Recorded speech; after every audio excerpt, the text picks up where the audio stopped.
He thought he could outsmart everyone, the cops, the jury, even the prison system itself. But inside those walls, the truth finally caught up with Alex Murdaugh. Before we begin, make sure you're subscribed for more shocking true crime stories that reveal what really happens when justice closes in.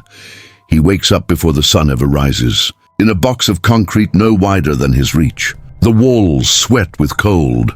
The air hums faintly with the sound of fluorescent light, and the truth hits him again. He will never walk out of here. No gates opening, no evening breeze from his once vast estate, just the hard echo of his own breathing in a space smaller than the bathroom he once shaved in. This is where Alex Murdaugh lives now, a man who once wielded power like currency, reduced to an inmate number stitched onto khaki fabric. It's strange how quickly the world can forget a man who once owned it. There was a time when his name commanded entire courtrooms, when his family's influence stretched across the Lowcountry like an invisible empire. Judges, lawyers, police, they all knew the Murdaugh name. But power built on deceit always rots from within, and now that empire has turned to dust. The sound of clinking gates and echoing keys replaced the laughter from family dinners. The silence of his 8x10 cell replaced the thunder of courtroom applause. He no longer wears tailored suits, only a uniform that strips away every trace of identity. When Alex was handed his 2 consecutive life sentences in March 2023, the courtroom was still. The words, "Rest of your natural life," fell heavier than any gavel. But it wasn't just the murder convictions that sealed his fate. The layers of fraud, theft, and deceit added decades more, sentences stacked like bricks on top of his conscience. His life wasn't ending. It was being stretched into an eternity. The irony, though, is brutal. Death would have been simple, final. But what he got instead is something far worse, the slow unraveling of a man forced to live every day inside his own destruction. Each morning, he's greeted not by freedom, but by a guard's indifference. Breakfast slides through a metal slot, lukewarm, tasteless, and barely food.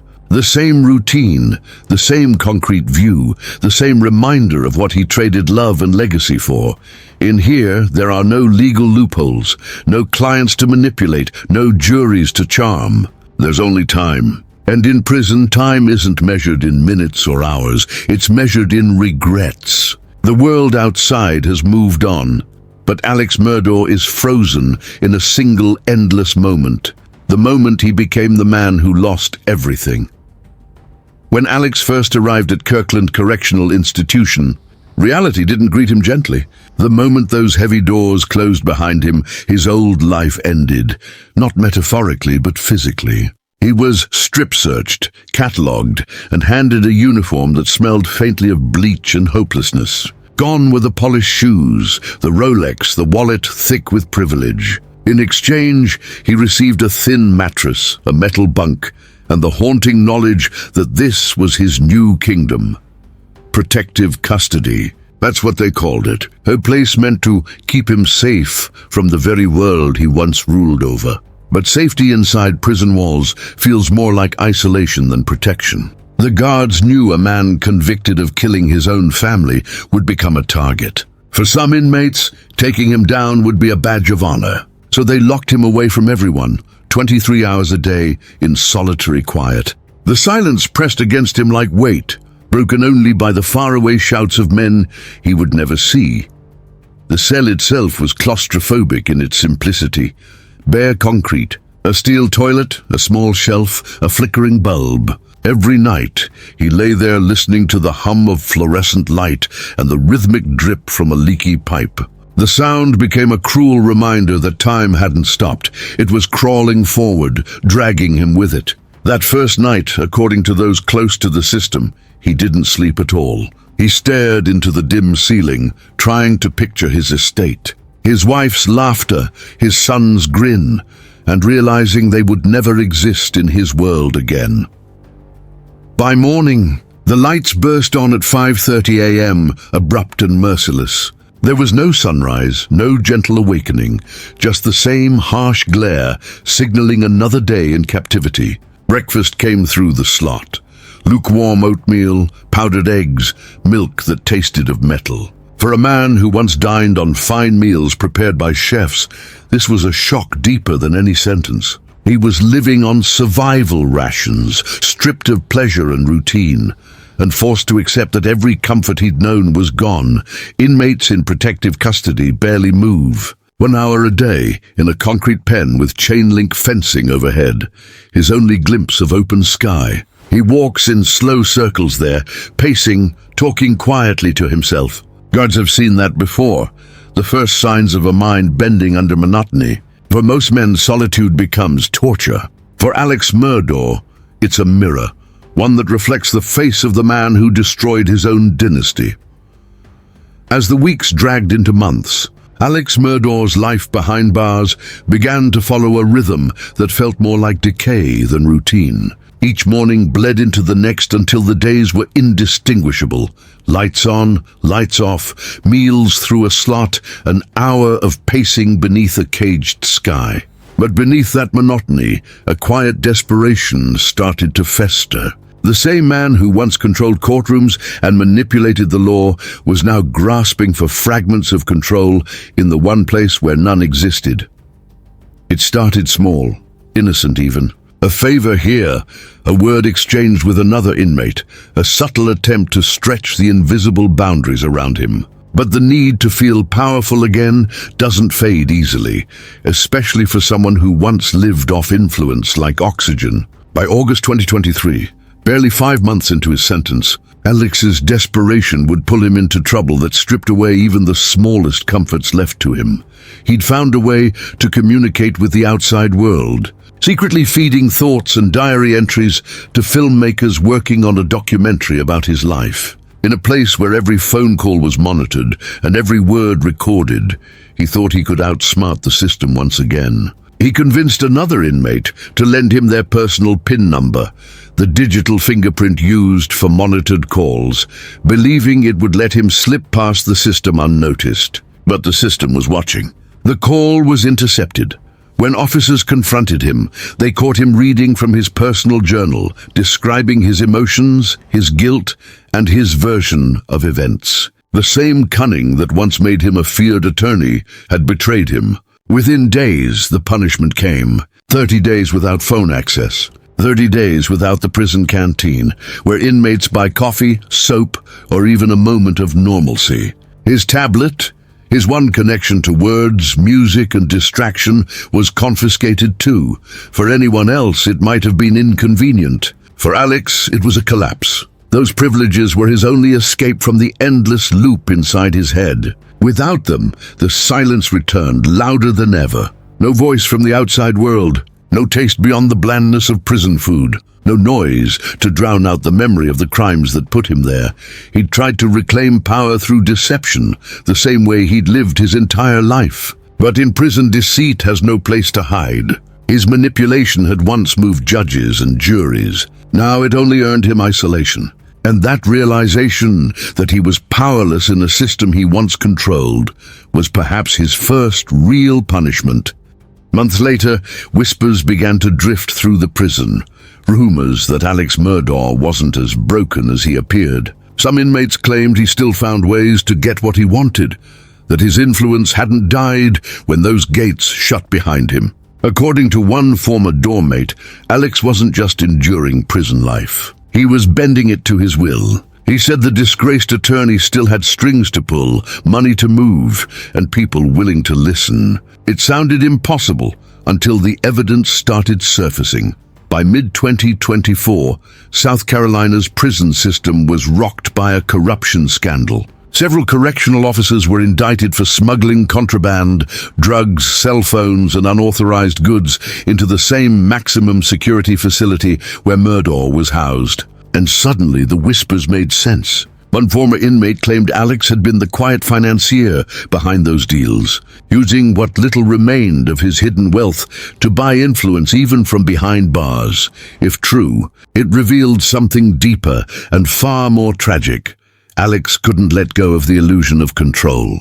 Power had been his addiction long before prison, power over people, money, and perception. Now stripped of it all, he was trying to rebuild that feeling inside a concrete box. The same manipulation that destroyed his life was now his only tool for survival. But control inside prison is an illusion. Even if he managed to bend a few rules, every favor came at a cost. Trust in that world is a dangerous currency. One mistake, one betrayal, and it's gone. Guards began monitoring him closer. His interactions were documented, his movements restricted. Even the other inmates grew wary. Some envied him. Others wanted to break him. Still, the pattern continued. Those who saw him said he carried himself like he didn't belong there, like he was still a lawyer at heart, measured, calm, but always calculating. Inmates said he'd spend hours in quiet thought, sketching notes on scraps of paper, as if plotting a case only he could win. It was his coping mechanism, a way to remind himself he was still somebody. Yet, behind that facade, his reality remained cruelly simple. He was an aging man in a cell no one envied, clinging to echoes of power in a place built to erase identity. The empire he once ruled now existed only in his mind, replayed endlessly between steel walls. Every whisper of control was just that, a whisper swallowed by the sound of closing doors and a future that would never open again. As the second year of his life sentence began, the mask Alex Murdaugh had worn for decades finally started to crack. The confidence that once carried him through courtrooms faded into exhaustion. His hair grayed faster, his posture slouched, and the glint in his eyes dulled to something closer to resignation. The man who once orchestrated a facade of respectability, family name, wealth, reputation, was now a shell of himself, reduced to inmate number 003903994. Just another face in a sea of orange. Those who encountered him said his arrogance had quieted, replaced by a strange, unsettling calm. Some thought it was acceptance. Others said it was denial in disguise. He still maintained his innocence to anyone who would listen, insisting he'd never killed his wife and son. To the guards, it was almost routine now. He'd repeat the same story word for word, as if rehearsed. To some inmates, it sounded like the desperate mantra of a man trying to convince himself more than anyone else. But something changed when word spread that his surviving son, Buster, was moving on with his life, attending school, building a future far from the chaos of the Murdaugh name. The thought of being forgotten even by his own blood reportedly haunted Alex. He began writing more often, letters, journal entries, reflections on his downfall. Not out of guilt, but out of obsession. He wanted control over the story, the version of himself the world would remember. Even behind bars, he was building a defense, not in court, but in history. When his correspondence was leaked to the press, the tone revealed everything. It wasn't remorse, it was calculation. He spoke about how things appeared, about narrative, about public perception. The same mindset that had led him to construct lies for decades was still alive in those words. To Alex, image was survival. Yet there were moments, rare ones, when the mask slipped. A fellow inmate once claimed to see him sitting on his bunk late at night, staring at a faded family photo, tears silently streaking his face. No audience. No performance, just a man realizing that everything he'd built had turned to dust. In those brief flashes of humanity, it was clear that prison wasn't the punishment. Living with the truth was. Every clang of a closing cell door was a reminder that the world had moved on, and that for all his schemes, his name now stood for ruin, and though he'd once believed himself untouchable, he was learning day by day that no amount of money, manipulation, or legacy could rewrite what he'd done. The walls weren't just concrete, they were consequence. There's a haunting silence that fills the final hours of each day inside the prison. For Alex Murdaugh, it's the one moment when all the noise, the routines, the guards' voices, the echo of footsteps fades into nothing. In that silence, he's left with only himself, and that's the one person he can't out-talk, outwit, or outmaneuver anymore. The walls don't negotiate. The truth doesn't go away. Every night, he lies on the thin prison mattress, staring at the ceiling, replaying the same questions in his mind. How did it come to this? When did the lies become too many to count? Somewhere between his father's legacy and his family's downfall, the line between right and wrong blurred beyond recognition. Now the only reflection he has left is the faint, cracked mirror in his cell, and the man staring back doesn't look like the one who once commanded a courtroom. Occasionally, the outside world still calls his name. Journalists request interviews. Documentary crews send letters. True crime enthusiasts debate his guilt online, some still wondering if there's more to the story. But inside those walls, none of that matters. The reality is simpler, crueler. Alex Murdaugh is just another prisoner serving a life sentence for murder. His charm, his intelligence, his family name, all meaningless now. Still, those who watch him closely say there's something chilling about his calm. He doesn't break down, doesn't lash out. He moves with the quiet precision of a man who's accepted his fate or convinced himself it's not permanent. There are whispers that he still dreams of an appeal, of walking out someday to rebuild what's left. It's the same illusion that kept him going through every lie, every crime, the belief that he could always talk his way out, but the truth has already spoken.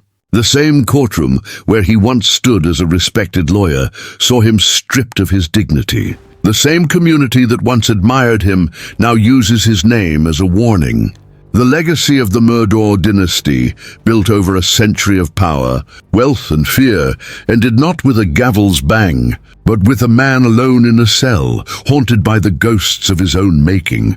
And so, as the lights dim and the prison falls silent, Alex Murdaugh closes his eyes and disappears into the darkness. For a man who once thought he could control every outcome, this is the one story he can't rewrite, because this time there's no jury left to convince, no lie left to tell, and no one left to believe him.